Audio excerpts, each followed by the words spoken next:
Good evening, everyone, and welcome to our live coverage of the latest mission from Vandenberg Space Force Base. I'm Will Robinson Smith. I'll be providing our commentary for the duration of this coverage.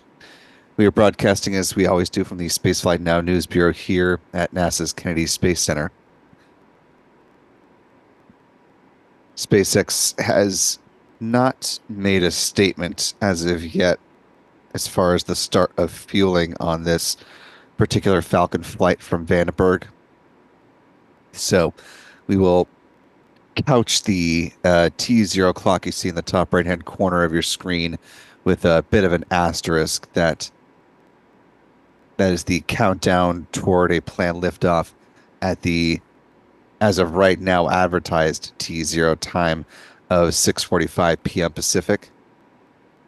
And of course, as you see on this slate, is 9:45 p.m. Eastern or 01:45 UTC. Want to welcome in the little more than 1,100 of you who are watching with us live this evening.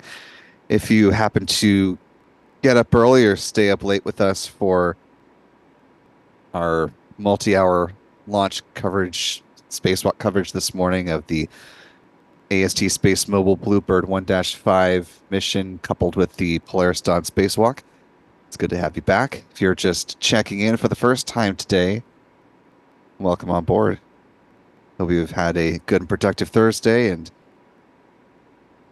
getting ready to see another Falcon fly, this time, of course, from the West Coast. Our Stephen Young is running the technical operations of the broadcast. Our photography team of Adam Bernstein, Michael Kane have the evening off since this is a Vandenberg launch. But don't you worry, they'll be back in action before you know it, since we have another local launch at Space Launch Complex 40 on tap for Sunday, looking to send up another pair of Galileo satellites for the European Commission.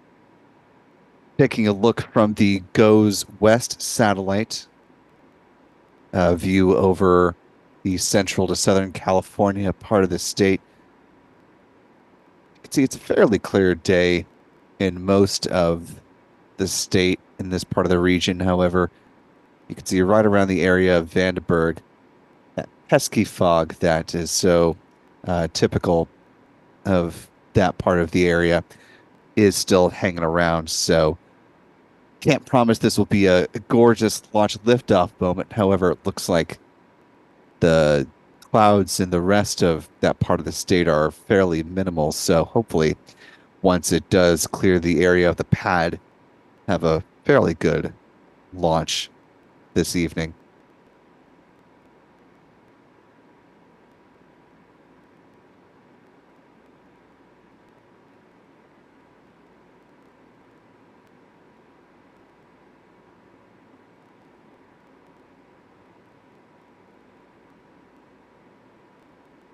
As we get things rolling, want to welcome in first off our wonderful moderators in the live chat. A good evening to Callistia Lee. Good to see you back again this evening.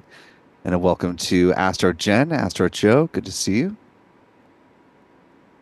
We'll keep an eye out for Aussie Space Girl and Rusty Shackelford. If you happen to see them pop into the live chat, be sure to give them a warm Spaceflight Now hello.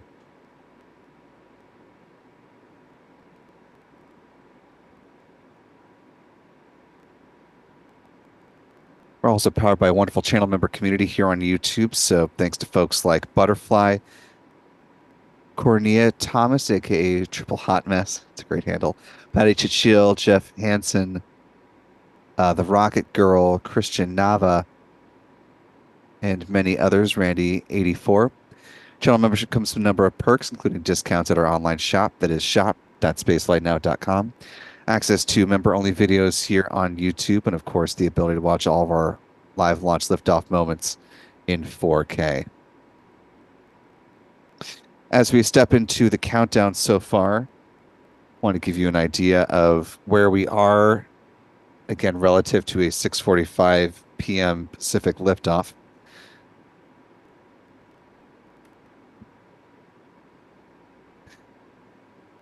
Assuming SpaceX has given the go and they are in the fueling process for this Falcon 9 rocket launch, the go ahead for the start of fueling would have been given at about T minus 38 minutes, setting up for the beginning of prop load with a couple of events. Those include loading of RP1 or rocket grade kerosene on board the Falcon 9's first and second stages, and the loading of liquid oxygen on board the Falcon 9's first stage. T minus 30 minutes, they start loading cryogenic helium onto the pressure vessels on the Falcon 9's first stage. The helium is used to pressurize the main propellant tanks during flight. Same is true about 5 minutes later on the second stage. A few minutes after that, the second stage kerosene tank is fully loaded. T minus 20 minutes and 50 seconds. Just about 20 seconds ago, the strong back chill down process began, or set to begin again, assuming SpaceX is, in fact, in the fueling process of its Falcon 9 rocket. That manifests itself in the so-called big vent that we are accustomed to seeing for Cape-based launches, as they're thermally conditioning the feed lines prior to second stage LOX load, which begins at T minus 16 minutes. T minus 7 minutes, the engine chill down sequence begins. That involves flowing a small amount of liquid oxygen through the plumbing and the turbo pumps, helping to protect those engines from the risk of thermal shock and damage during the startup sequence.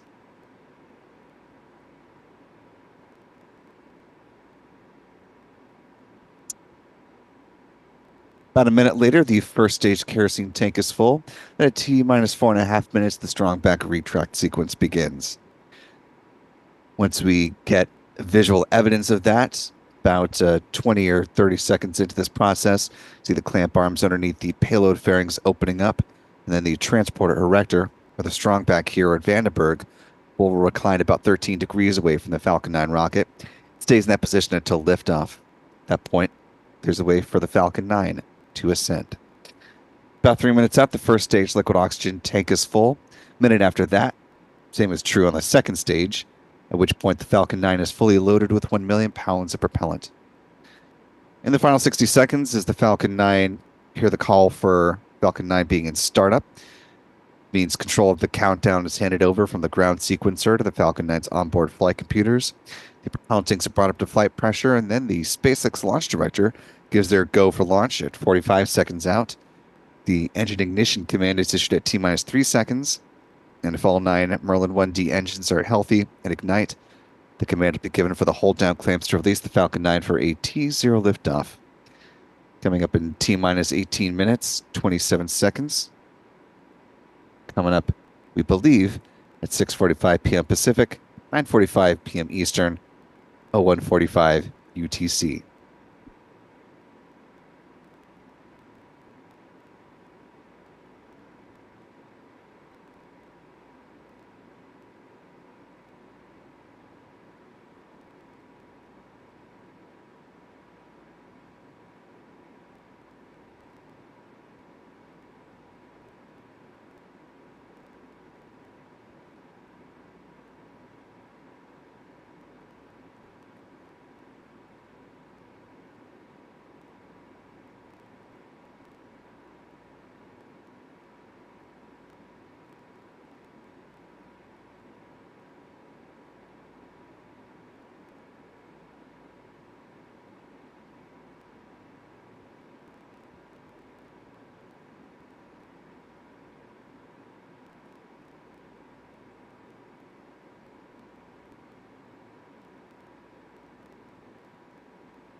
Taking a look at our live chat here. First off, I want to thank the more than 3,200 of you who are now joining with us live.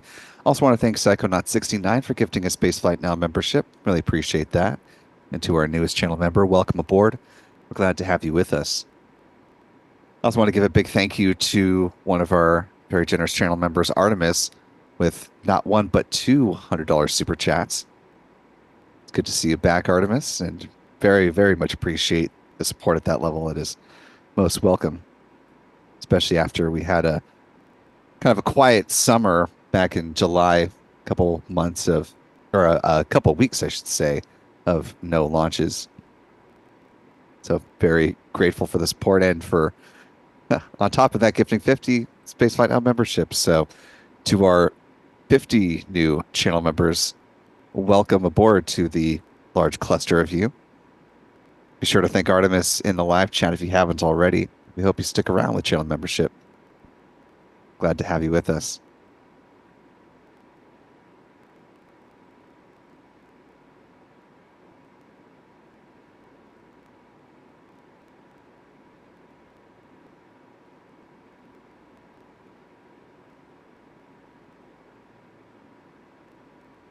You know, the Vandenberg launches often get a fairly large swath of folks in the southwestern United States. So let us know where you're watching from tonight in the live chat if you haven't already. And be sure to share some photos and videos. Tag us on our social channels. You can find us on Facebook, Threads, and X. Love to see what you come up with from this launch. As you're thinking about turning your eyes to the skies, let's talk about where this Falcon 9 is going to be flying once it leaves the pad. Let's talk a little trajectory, shall we? Falcon 9 rocket's going to be ascending from Space Launch Complex 4 East, or Slick 4E, there at Vandenberg.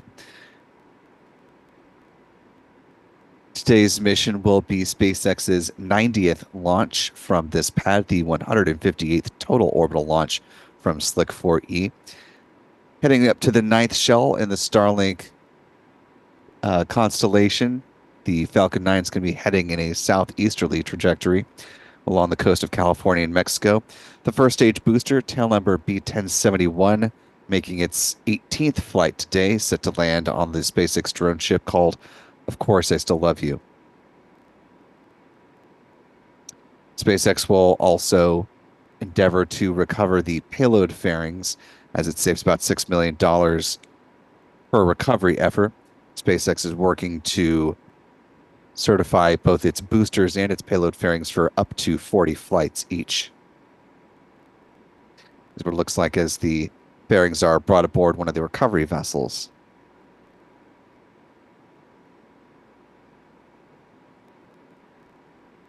So we've got some folks from, of course, Florida here. I see Brian Mead down in San Diego, JR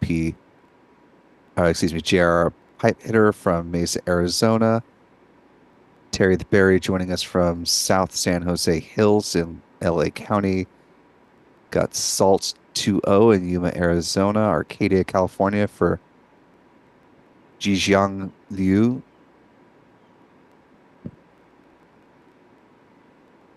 No, we got Philip Kaufman from Tulsa, Oklahoma.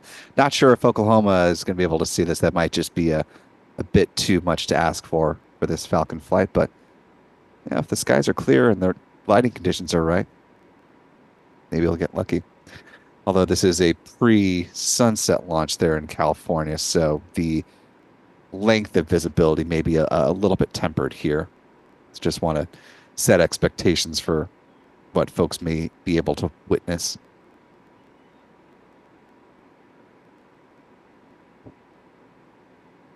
At this point, at T-minus 12 minutes, 44 seconds, SpaceX has begun second stage LOX load on the Falcon 9 rocket there at Vandenberg Space Force Base, assuming a T0 liftoff of 6:45. Coming up, the next event will be the chill down of the 9 Merlin 1D engines.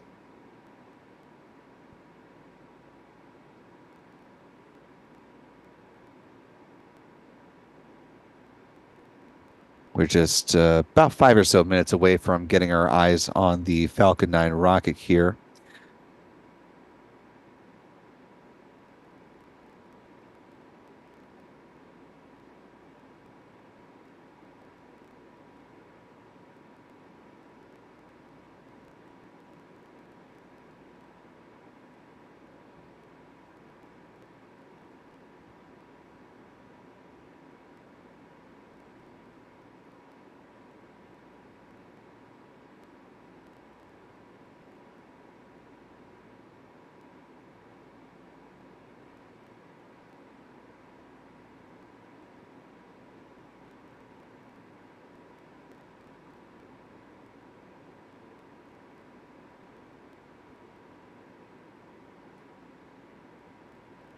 Now T minus 11 minutes, 17 seconds and counting.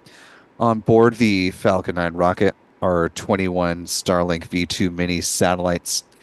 This mission set to be the 62nd Starlink launch for SpaceX so far in 2024, and the 125th time that they've launched a batch of these V2 mini Starlink satellites. On board, among those are also 13 that include the direct-to-cell capability.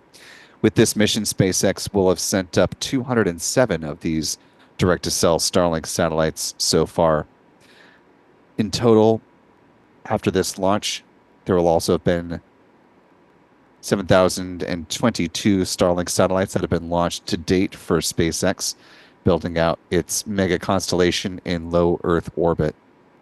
According to astronomer and expert orbital tracker Jonathan McDowell, there are currently, before this launch, just a hair over 6,400 Starlink satellites that are currently remaining on orbit.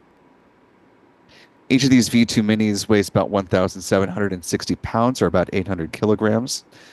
With their solar panels unfurled, they have a wingspan of about 100 feet or 30 meters. They move around using their Argon Hall thrusters, replacing the previously used Krypton Hall thrusters.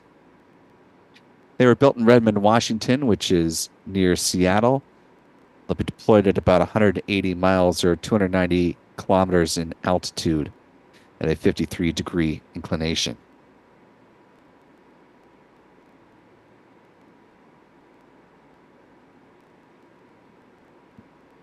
SpaceX has since published a rendering of Starlink V2 mini satellite in its on-orbit configuration, but this is an actual photo snapped last year by a satellite from HEO Robotics, which specializes in on-orbit imaging. Now T minus 9 minutes, 4 seconds and counting. Let's go ahead and talk about the booster that's flying this mission, tail number 1071, getting ready to make its 18th flight today with this mission. Began its career with a pair of launches for the National Reconnaissance Office.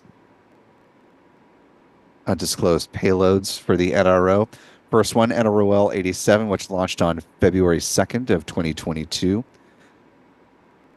Second, NROL 85, launching on April 17th. Next up was the SARA 1 mission, launching on June 18th, 2022, followed up by a pair of Starlink satellites, Starlink 3-2 on July 22nd and Starlink 4-9 on October 5th.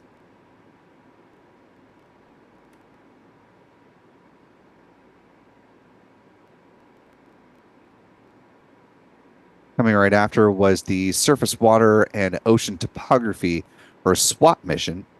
This was a joint operation from NASA and CNES, which is the French space agency. It also had some partnership with the Canadian Space Agency and the UK Space Agency as well on that mission.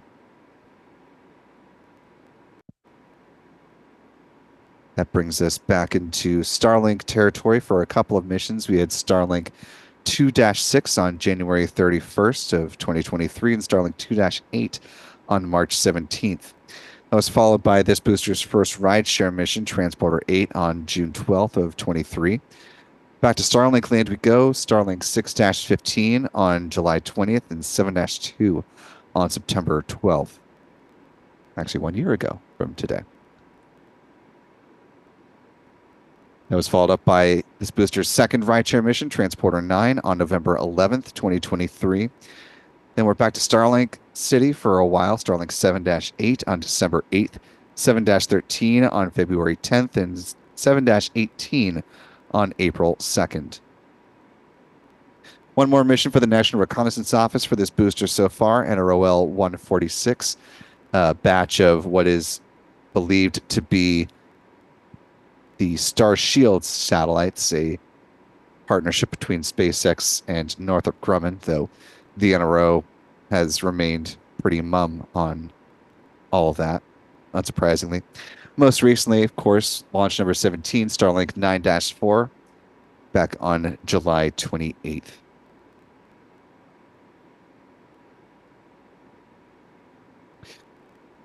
And as we're now T-minus 6 minutes, 8 seconds and counting, we're coming upon our views of the Falcon 9 rocket. So let's quickly step through the launch timeline here. After the Falcon 9 lifts off, it'll pass through max Q, or the point of greatest aerodynamic pressure on the vehicle, at about T plus 1 minute 7 seconds. It's followed by a few different events in fairly rapid succession. We see first stage main engine cutoff, or MECO, T plus 2 minutes and 26 seconds, followed 4 seconds later by stage separation. Then SES1, or second stage engine ignition. The Merlin vacuum engine will ignite T plus 2 minutes 36 seconds. The payload fairings will jettison just after the 3-minute mark. Entry burn set to begin at T plus 6 minutes and 6 seconds, lasting about 22 seconds in total. Slowing down the vehicle in preparation for the landing burn to begin at T plus 7 minutes and 50 seconds. That's followed up by the drone ship landing we're anticipating here at 8 minutes and 12 seconds into flight. And then the Merlin vacuum engine will cut off about 30 seconds after that. Falcon 9 will remain in a coast phase until T plus 53 minutes and 55 seconds, at which point there will be a brief 1-second burn to circularize the orbit. And then the Starlink satellites will be deployed strong back retract at T plus 1 hour and 48 seconds. And with that, we bring you views of the Falcon 9 rocket, which is actually not quite as socked in by fog as we were anticipating, so not too bad. Just shrouded by its own vapor here.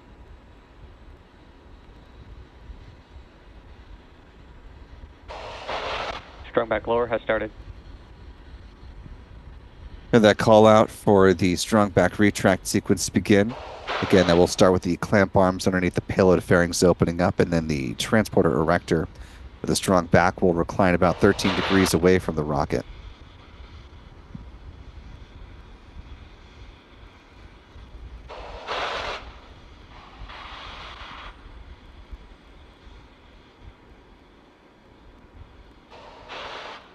There you see the strong back beginning to move away from the Falcon 9 stack. Vandenberg now unique in that it is the only one of SpaceX's 3 launch pads which does not have a crew access tower.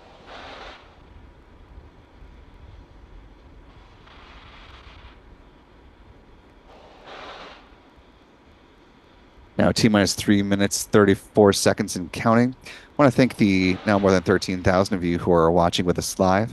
If you haven't already, be sure to hit that like button. Allows more folks to find their way into our live coverage.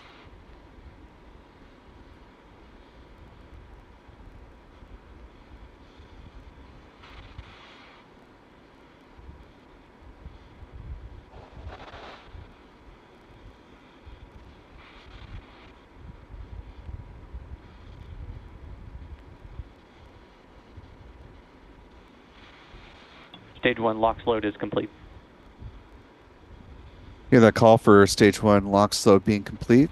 Coming up next will be the second stage LOX load wrapping up, at which point the Falcon 9 will be fully loaded and ready to go.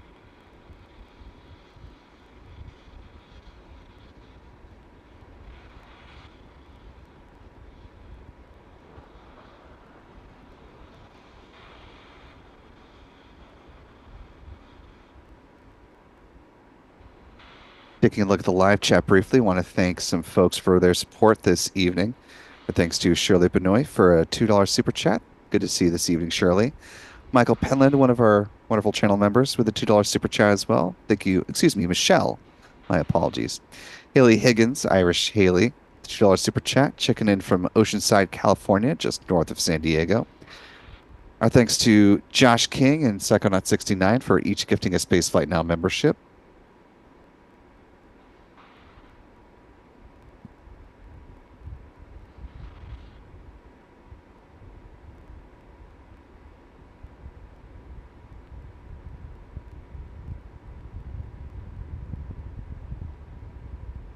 Stage 2 LOX load is complete. And with that call, the Falcon 9 is fully loaded with 1 million pounds of propellant. Our thanks as well to... Gas launch closeouts has started. Jeff Rishoff for a very generous $25 super chat. Appreciate that level of generosity, Jeff. For the call for ground gas closeouts, that's the additional venting you're seeing right now as they're clearing the lines in preparation for launch. Just about a minute. Also want to thank Patty Chichil for a $2 super chat saying, Spaceflight now. Thank you, mods. Best peeps in the live chat. I'd probably have to agree with that. Falcon 9 is about to be in startup here. Falcon 9 is in startup. Here you hear that call out.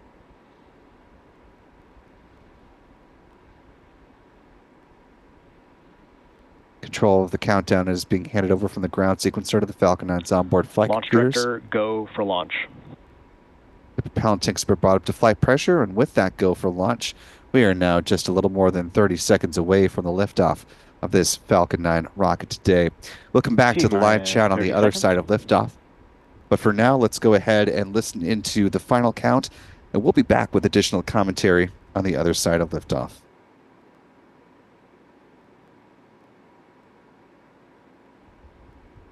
T-minus 15 seconds. T-minus 10, 9, 8, 7, 6, 5, 4, 3, 2, 1. Ignition and liftoff Falcon 9. Go Starlink. Go SpaceX.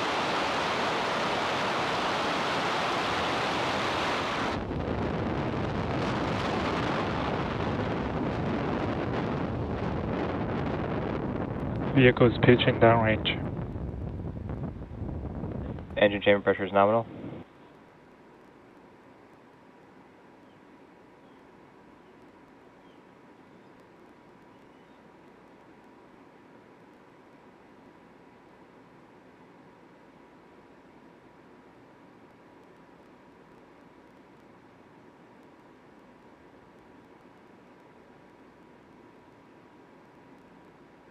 Power and telemetry nominal.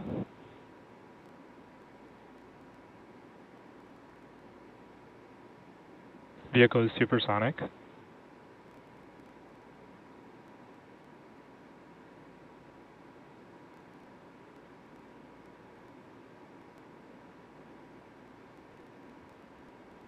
Max Q.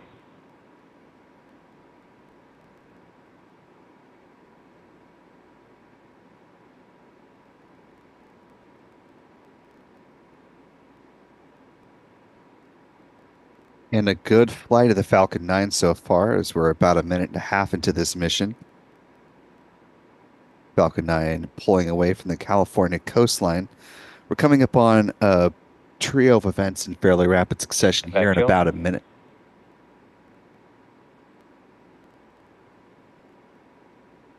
We'll see first stage main engine cutoff at T plus 2 minutes 26 seconds.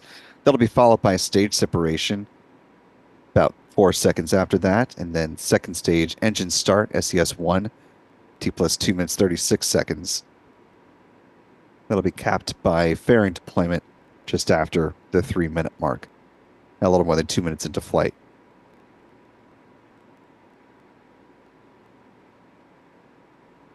Starting to see the nice curvature of the Earth on the far left-hand side of your screen here.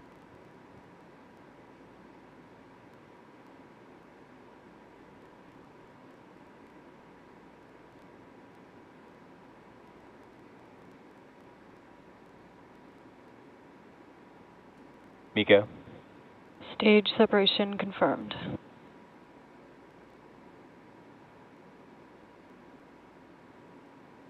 MVAC ignition.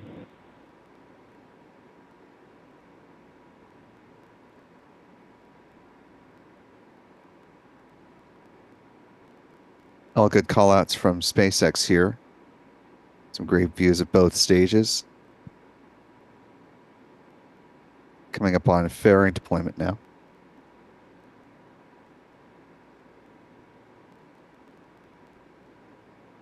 Fairing separation confirmed. Those Starlink satellites now exposed to the vacuum of space for the first time on this flight. See the fairings falling way back to Earth. They'll splash down in the Pacific Ocean into this port of parachutes.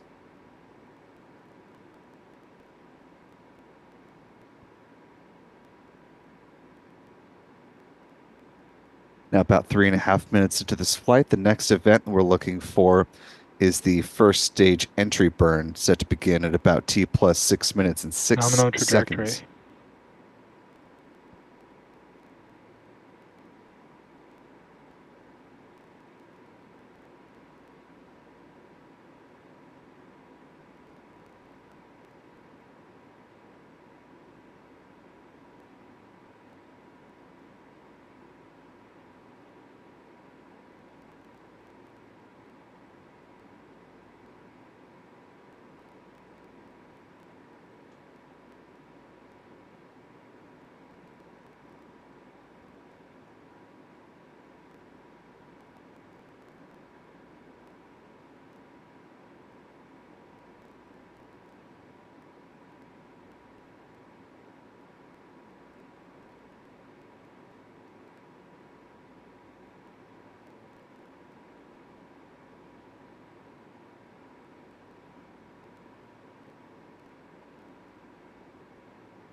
Now, 5 minutes into flight, those pulses that you're seeing in between the hypersonic grid fins are the cold gas thrusters. Those are used to adjust the Falcon 9 first stage's attitude or its positioning. Helps to orient the vehicle as it's preparing for the start of its entry burn, coming up now in just about a minute.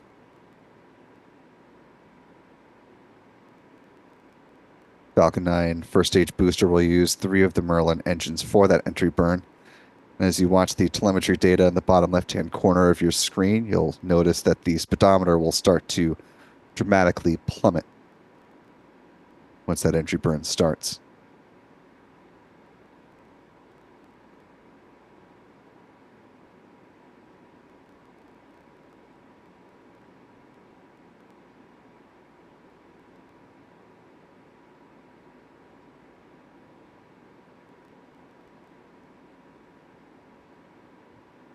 Stage 1 entry burn startup.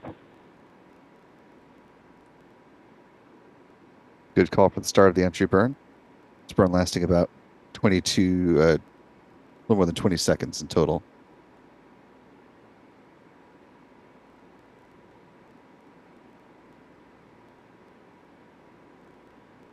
Entry burn shutdown.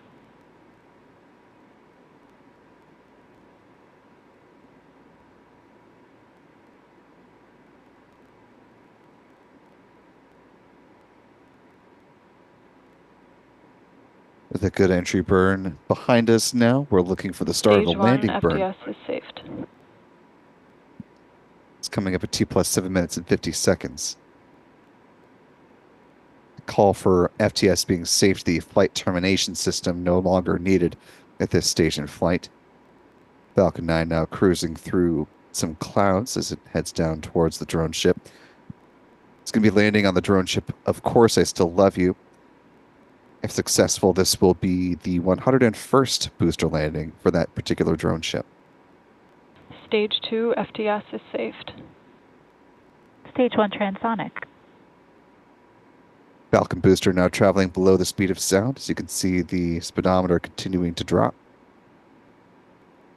Upper stage engine burn continues to look good.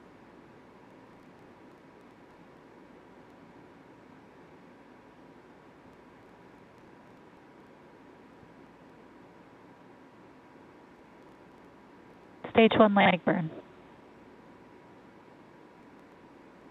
Landing burn beginning. We should see some views from the drone ship coming up on the right-hand side of your Stage 2 screen terminal momentarily. guidance. Landing leg deploy.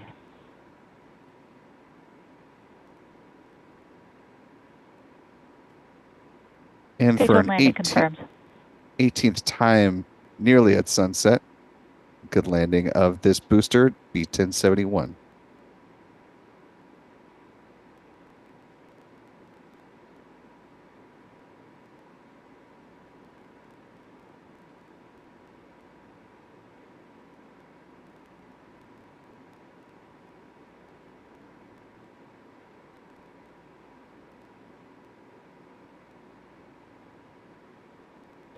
Seco.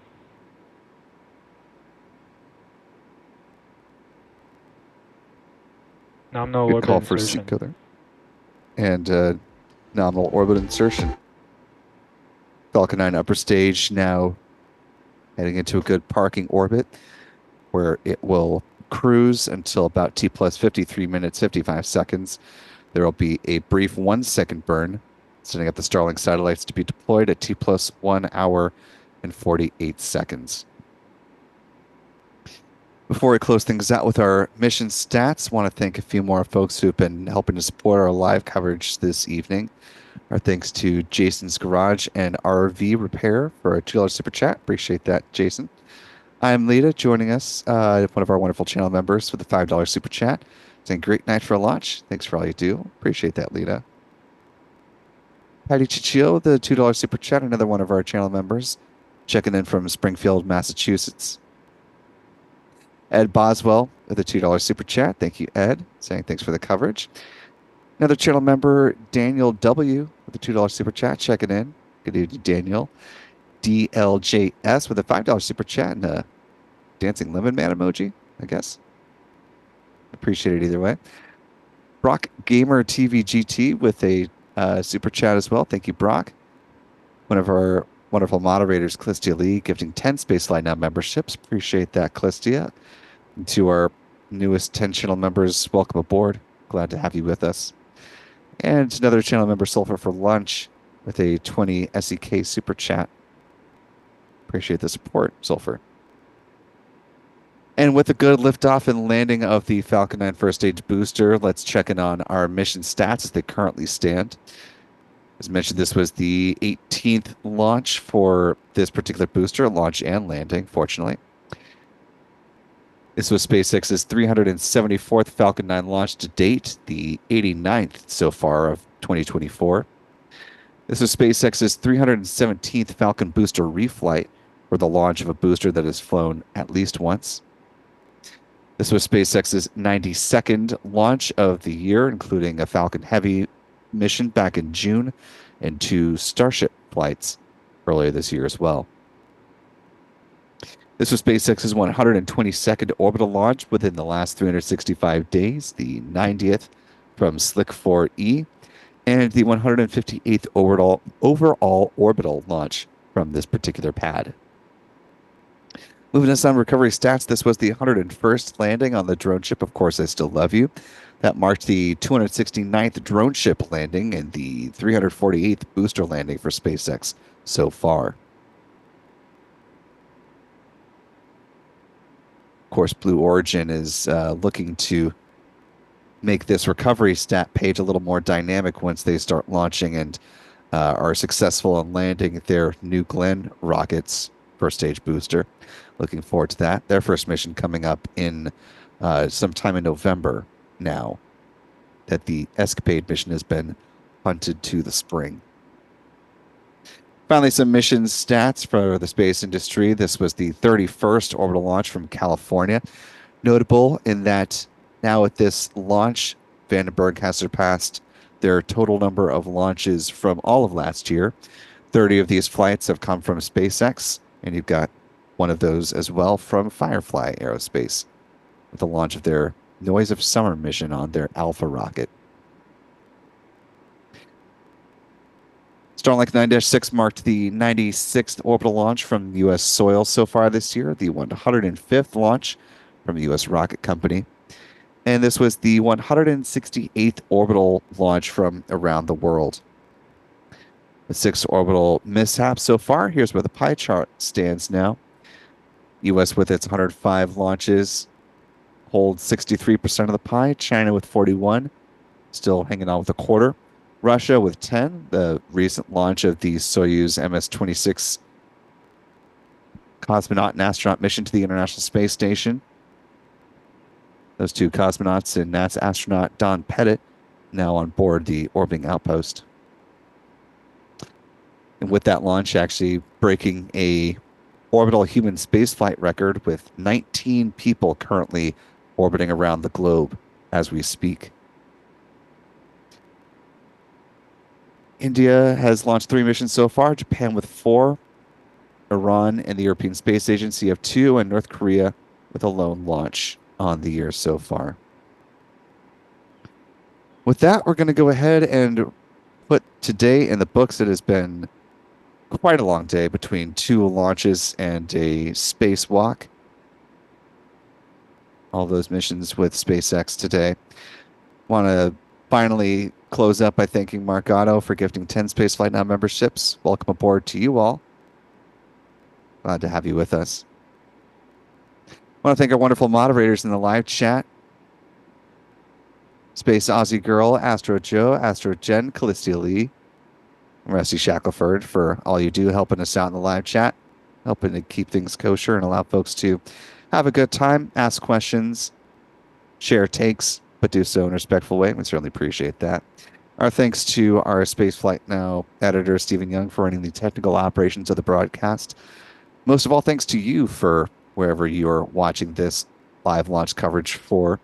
If you made it all this way to the end of our live stream or you're watching on a replay, we certainly appreciate it if you can give this video a like, and be sure to subscribe to Spaceflight Now on your way out the digital door if you haven't already. DJ Andres hitting at the buzzer with a $2 super chat. Appreciate you, DJ. Just as a reminder, we're looking forward to the launch of a pair of Galileo satellites from here at the Cape coming up on Sunday. And I will share Smoking Fox's sentiment in that there is, yes, quote, no sleep for Team Space. However, there is sleep for Team Spaceflight Now, so we're going to go ahead and sign off. It is now 10 o'clock on the East Coast, and we are a little tired. So with that, I'm going to go ahead and wind things down. Appreciate all of you for being with us. Remember, be good to yourselves, be good to others. We will see you next time, folks, and until then, bye-bye.